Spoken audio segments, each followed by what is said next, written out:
Hi, everybody. It's Laura, and welcome to the class of 74. Where we are, ladies and gentlemen. We had left Cynthia in downtown Brighton. She had gone to a meeting about the hotline and ended up walking home with a sprained ankle because she was upset. But then she wasn't so upset. Let us rejoin Cynthia at her house at 16 Glen River Road South and see what's up. I'll see you on the other side. Episode 10, The Uh-Oh Factor. Cynthia had begun to accept the idea that she had intuitively behaved at the hotline meeting the way a steady person should. Her parents had done a better job with her than she thought. Somehow, she had possessed the control that usually escaped her when someone made a funny at her expense. Guessing she was a dancer because of the flats she had been wearing, which did look like ballet slippers. And when she said she was wearing them because she had sprained her ankle, and Sean had quipped, "Oh, so she was a bad ballerina," implying she had sprained her ankle trying to do ballet. Oh, whatever.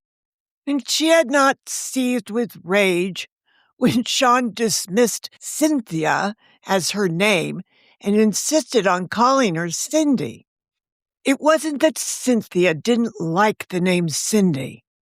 It's just that it had never suited her. The Cindys she had always known were cheerleaders in life. Those girls whose energy and loveliness was so nice to watch. Those Cindys whose abilities to transcend unpleasantness was so awe-inspiring. And those Cindys whose capacity to smile away the unhappiness in others could be magical. The name Cynthia, on the other hand, was lyrical tradition in action, an elegantly woven shield to protect the hole inside her that came from having a sister whose beauty instantly shoved her to the side. As Beth Schuyler's little sister, Cindy did nothing for her, while Cynthia at least raised the flag that she existed. Cynthia had also surprised herself by not saying, "Oh, screw this, bye," after she had been made to feel stupid during the role-playing call. She might not have known what to do, but she had known enough that even on a pretend call, if someone was calling for help, whoever answered the phone had no right to hang up on them. Sean's comments on the phone call were sitting well with her. She only hoped she'd get checklists in training. You know, like the top line saying something like, "depressed caller," and then a list underneath of all the possible reasons that could cause a depressed caller. Is the caller upset about a relationship? And list the kind of relationships that might be possible. Parent, sibling, friend, boyfriend, girlfriend, teacher, other. And each of those possibilities would lead to another checklist, like troubled relationship with parents, and then a list underneath that with the possible reasons: alcoholism, abuse. Oh, wait, that needed to jump to another checklist. Abusive relationship. With whom? Parent, sibling, teacher, bully. Oh, bullies needed their own checklist. When Cynthia realized that all the caller would hear would be her madly ruffling through papers when they called, jumping from checklist to checklist, she laughed out loud and used her arm to clear all the papers off her desk. That felt good. Then she had to pick them all up. Something was smelling wonderful downstairs. She went downstairs to the kitchen, where Mrs. Valadares was basting a chicken in the oven. The phone rang, and Cynthia went over to answer it. Hello? They're moving the football game to Saturday, Annabel said. Oh, well, then I wasn't crazy. They always used to be on Saturdays, Cynthia said. Yeah, but this game was special for some college scout or something, but now they're going to move it for another college scout. Teddy Hamilton told me a scout from Dartmouth was supposed to be coming tomorrow night. Cynthia says a scout from Dartmouth was supposed to come tomorrow, Annabel was telling somebody. And she heard Greg's voice in the background, saying something. Greg says Michigan is Division I and won't give up a Friday night elsewhere to scout us.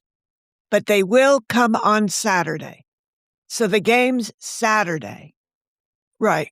He says that Tea and Crumpets Dartmouth will have to come Saturday too, which means we don't have to go to Katie's, doesn't it? My parents are coming home tomorrow, Cynthia said, so I was going to use them as an excuse. Listen, Annabel, I want to keep the line open in case Clay calls. Is he still in the hospital? Yeah, I have no idea what's going on. Annabel said. Hey, Greg, who did you say was playing on the Boston Commons tomorrow? He said something.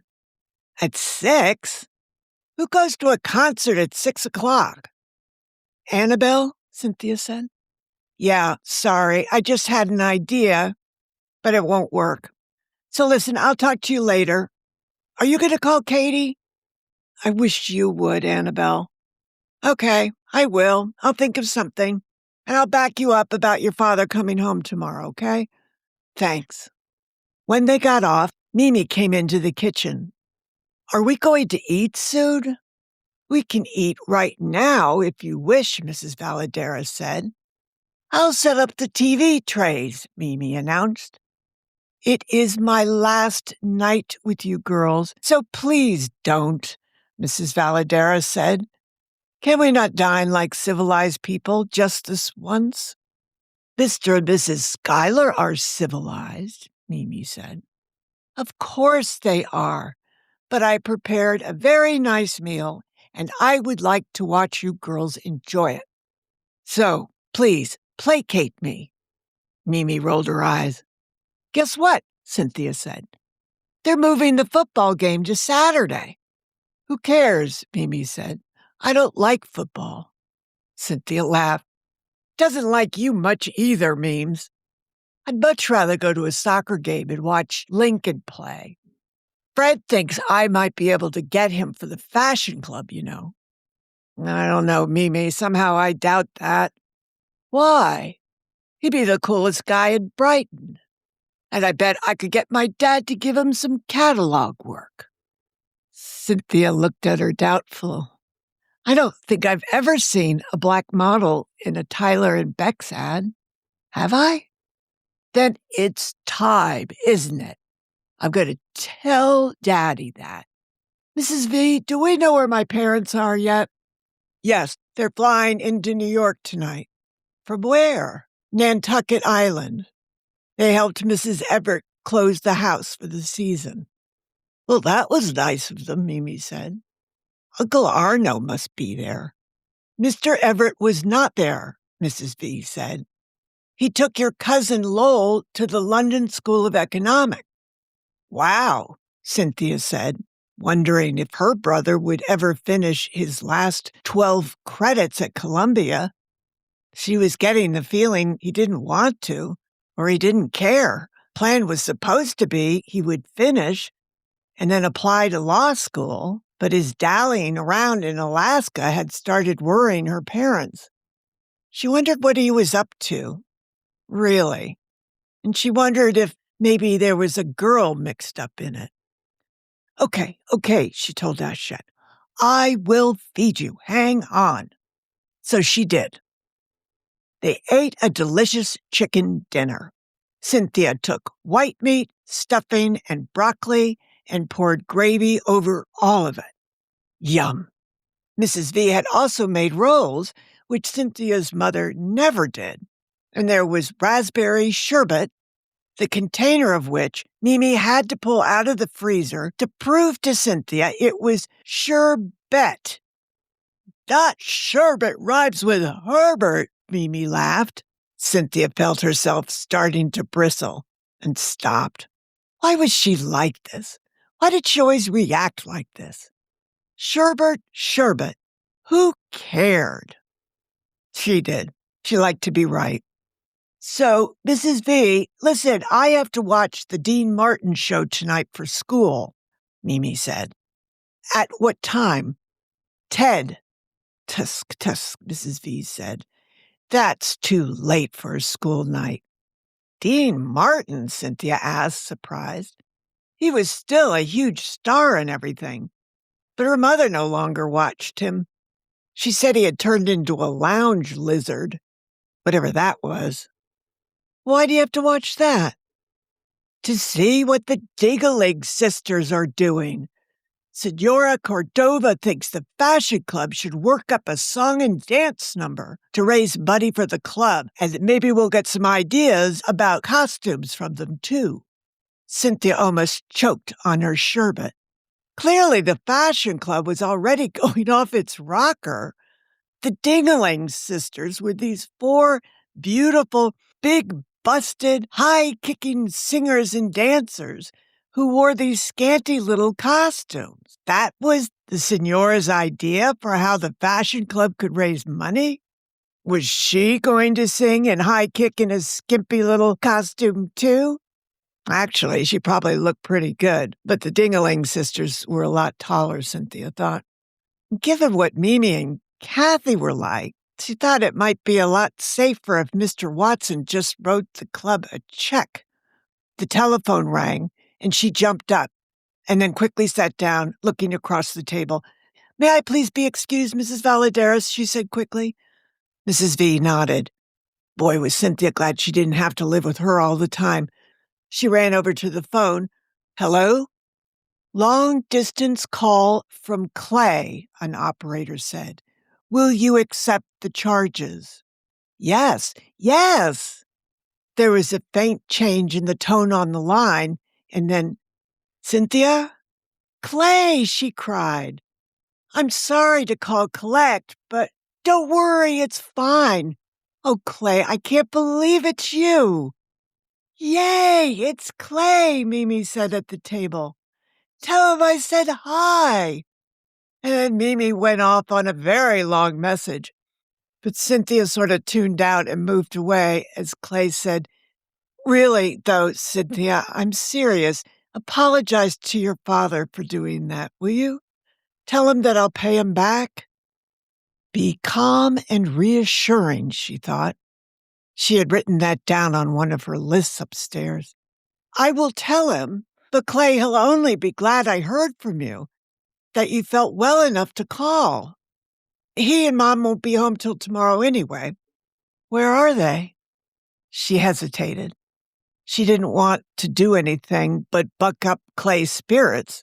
Why drag him into the whole heart attack business? Her father could explain it all to him himself. Someday. She couldn't believe Clay wasn't coming back to Brighton High. Well, she wouldn't bring that up either.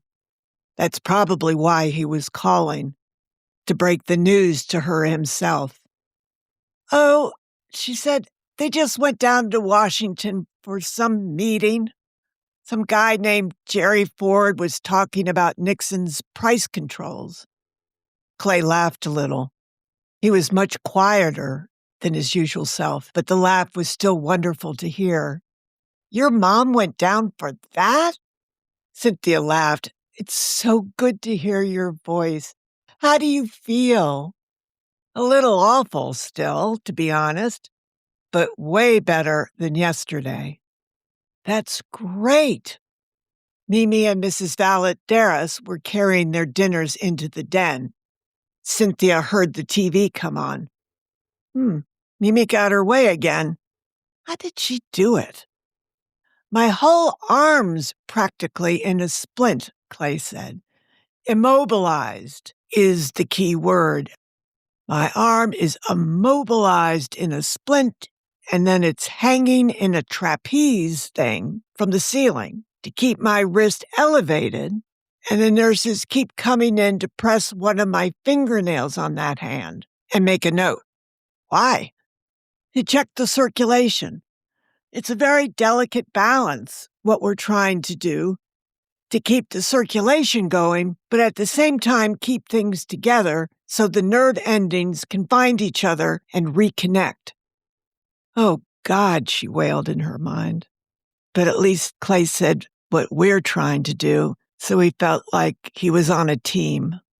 That was good. It's amazing, really, Clay said, how if you set it up right, the body will start trying to repair itself. That's part of God's grand design, isn't it? That's why God's God, Cynthia said. Who else could design a system like it? Right, he murmured. So I'm going to be here a while, Cynthia. I need to be near the surgeon in case. He let his voice trail off. How would you like to have a visitor? She heard herself say. Oh, great. How was she going to get there? Take the train? To Boston? By herself? She didn't know. Clay said, I can't expect you to come all the way up here.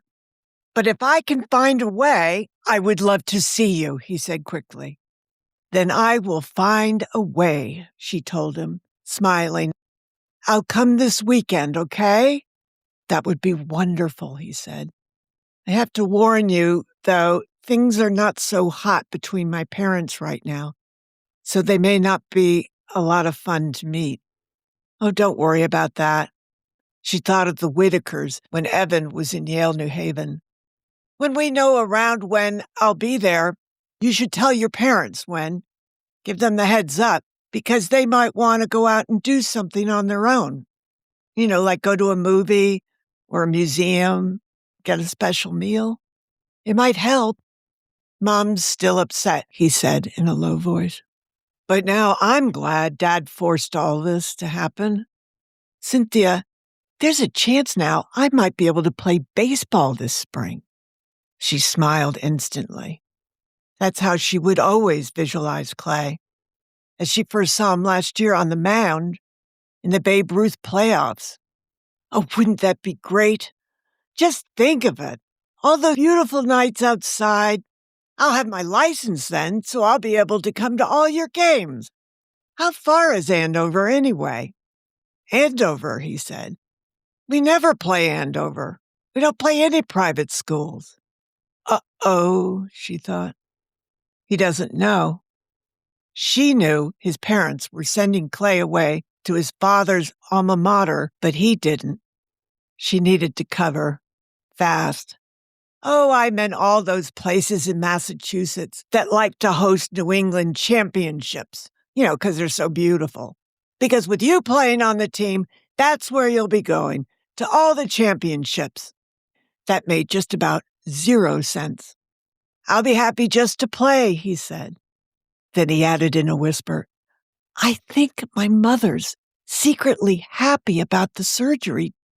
I only wish Dad had talked to her before. That's what the problem is, that he just went ahead and did it. He did what he thought he had to do, Cynthia said, to get it done as fast as possible. Clay, he might not have wanted to pressure your mother, put the decision on her to break with your church, This way he takes all the blame. Maybe, he said softly. Patrick called you, right? That's how you know? About my parents? Yes. They were both silent a minute. And then Clay said, So, the big opening games tomorrow night. Have they decided to have the pep rally during school or not? That was the burning question when I left. Oh, no, they're moving the game. She explained what Annabel had told her about moving the game to Saturday to accommodate a scout from University of Michigan. Oh, Clay said. I guess they're hoping lightning will strike twice in Fairfield County. What do you mean? Michigan's got a fullback from Darien everybody's really excited about. He was a walk-on, if you can believe it. An engineering student of all things. Everyone's expecting big things from him this year. But he's a senior. So it's possible they may be here to take a look at Vic Ronsky for next year. Victor Ronsky, Cynthia cried. Or maybe they're here to look for somebody playing for Staples, Clay said. But the likelihood of them finding another Fritz Seifert around here is slim to none. Not for Division I. So listen, Cynthia. You must stay for the game on Saturday. You've got to be my eyes and ears for me, okay? Okay, she said, hesitating. She already felt nervous. What was he going to want her to do? She didn't want anything to do with Victor Ronsky or those horrible twin boys. But you'll have to explain exactly what you want me to do, Clay. Now he laughed for real, sounding like his old self. Don't make me laugh, he said. I can't move my arm. She laughed a little, too. If you could have just heard your voice, Cynthia, you'd think I had asked you to go to the game and sell drugs or something. They both were silent for a minute. Have you talked to the police about... Yeah, twice since I've been here. To Detective Fiducia. Nice guy. A tough guy. Why? What have you heard on your end? My end? Detective Fiducia says he knows you because of what happened to Evan Whitaker. Oh, that's why you sounded so surprised when I said Michigan might be looking at Ronsky. He's supposed to be in the hospital, getting off steroids. Yeah, Clay said. So I hear. How did you hear? Detective Fiducia told me. Also, I talked to Coach today, and he was acting very strange, and that would explain it, all the Ronsky stuff. He must be a nervous wreck. Man, if Vic doesn't play, I'm telling you, they will just run Teddy down. But Cynthia, listen, you can't get involved in all that stuff, the steroids, all that stuff. You need to mind your own business and keep your head down. So I can get jumped by thugs and get tied up and left in a snack bar? No, thank you. I'd rather pay attention and keep my eyes on everybody. She winced. Her mouth. Clay, I'm sorry. I didn't mean that. You did, and you didn't, he told her. And I get it. You know, there's a psalm I've been saying since I first woke up in that place. That place must be the snack bar, Cynthia thought, waking up in the pitch dark, tied up with wire, lying there hour after hour. I rewrote it a little, made it sort of a prayer to keep me sane. You know? Do you want to hear it? Very much, she said. O Lord, keep me as the apple of your eye. Hide me in the shadow of your wings, and deliver me from the wicked who do me violence. Please, God, help me. When Cynthia got off the phone with Clay, she wept briefly. With that out of her system, she used a Kleenex, threw water on her face in the sink, and sat down to eat her cold dinner. The telephone rang again, and she answered it. Guess what? Annabel said. Bonnie Raitt's opening for Richie Havens at the Boston Commons tomorrow, so we can drop you off to see Clay at the hospital if you want. We're going to go. We decided. Oh, it sounded too easy, Cynthia thought. Way too easy. Like using their parents' tickets and going to Forest Hills easy. No way she could go that soon. Look, I want to see my dad tomorrow, and Clay wants me to go to the game on Saturday. So I was going to try to get up to Boston on Sunday. But Richie Havens is tomorrow at 6. But thanks for the offer. Do you want me to ask Mimi if she wants to go? Ask Mimi to go where? Mimi asked, coming in with her empty plate. Cynthia told her, and a minute later, Mimi had taken over the phone, and another minute later, Greg had taken the phone away from Annabel, and Mimi and Greg were starting a very long conversation. So long, Cynthia told Mrs. Valadares she was going upstairs to do her homework. And she started to do it, but then she thought she should call Mr. Gagliardi and tell him how much better Clay sounded, and maybe see if maybe he might want to drive to Boston on Sunday to see Clay, or maybe the Seatons. But when she picked up the phone in her parents' room, Mimi was still talking to Greg. So she went back to her homework for half an hour, but Mimi and Greg were still on the phone. Mimi was telling Greg how she had checked out a book from the library about hockey today, which Cynthia wasn't sure was completely accurate since she had seen Mimi carrying nothing but magazines and a sketchbook all day. "Excuse me, Memes, Greg," Cynthia said into the phone, "but I need to make a call. It's kind of important." "Okay, I'll get off. But guess what, Cynthia? I'm going to Boston with Greg and Annabel tomorrow to see Richie Havens." That was really good, Cynthia thought. This was working, she and Greg. "And now I'm calling my grandmother to ask if we could spend the night at her house." "Well, wait, if my parents let us," Greg said. "I don't know what car we could." "Oh, wait, I know. Let me call Patrick and see if he and Cheryl want to go too. Then we could take his Malibu." Cynthia went into her room to get her mother's address book. She needed to look up Mr. Gagliardi's number. When she came back and picked up the phone, now Mimi was talking to her grandmother. Okay, but Mimi was going to stay. Mimi needed her own phone. Then Mrs. Valadares came up to change into her nightclothes. Cynthia was starting to worry about the time because she wasn't supposed to make calls after 9 o'clock. And her parents, she hadn't even talked to her parents today. She knocked on their door and called, "Excuse me, Mrs. Valadares, do you know when my parents are coming home tomorrow?" "Mrs. Schuyler said around noontime," came the answer. "Okay, thanks." Cynthia changed into her nightgown and slippers and waited for Mrs. Valadares to emerge, but she never did.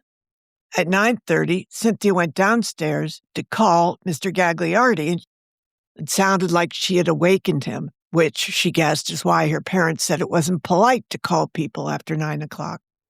She apologized for calling him so late. "I'm glad you called. I've been trying to reach you all night, but your phone's been busy." "Sorry," she told him. "We've had a lot going on here tonight." "Why I was calling you," Mr. Gagliardi said, "was I wanted to ask you if you wanted to ride up to Boston with me on Sunday to visit with Clay while I take his parents out to brunch." "Oh, yes, she said, thrilled and delighted. He was a mind reader. But then she remembered about Andover and told him she didn't think Clay knew about his parents' plan to send him there. "You didn't tell him, did you?" Mr. Gagliardi said. "No. As soon as I realized he didn't know, or I thought he didn't know, I changed the subject." "Good, because he is in such a precarious situation. The injury to his whole system, physical, mental, emotional. He shouldn't have to deal with anything else right now." "But why are they doing it to him, Mr. Gagliardi?" He was silent a while, and then he sighed.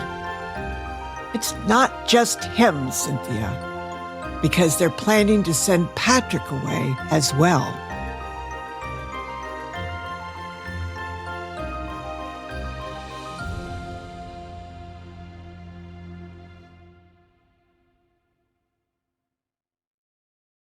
"What? They're going to send Patrick away to school too? But I thought he was in school already." I guess we'll just have to see next week what happens. It looks like we're actually getting near the football game. At long last. Oh gosh, makes me laugh. Curtis and Bill, don't give up yet. We're gonna get there. The detention club is getting really good, so I'm very excited. If you want to join us, please come to patreon.com and look for the class of 74 and sign up and come on in the clubhouse. Okay, that's it. That's all there is for me. Thank you so much for listening. I want you guys to have a fabulous week. I want you to stay safe, be happy, and remember, we don't drink and drive anymore. Ever. But we do have fun.